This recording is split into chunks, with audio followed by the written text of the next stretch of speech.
મળતી માહિતી મુજબ અંકલેશ્વર વિસ્તારમાં ધંધો કરતા અને વાલિયા રોડ કાપોદરા ગામની હદમાં આવેલ ગજાનન હાઉસિંગ સોસાયટી ખાતે રહેતા સુરેશ ઉર્ફે બબલુ યોગેન્દ્ર સિંહ રાજપૂતે પોલીસ મથકે ફરિયાદ નોંધાવી છે.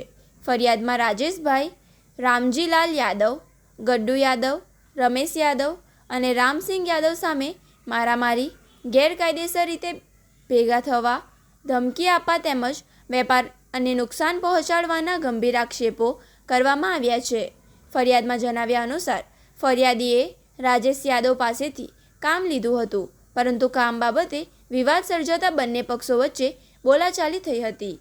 ત્યારબાદ 20 ઓગસ્ટ 2026ના રોજ બપોરના સમયે આરોપીઓએ એક સમ થઈને સુરેશસિંહ પર હુમલો કર્યો હતો, જેમાં તેમને ઈજાઓ પહોંચી હતી.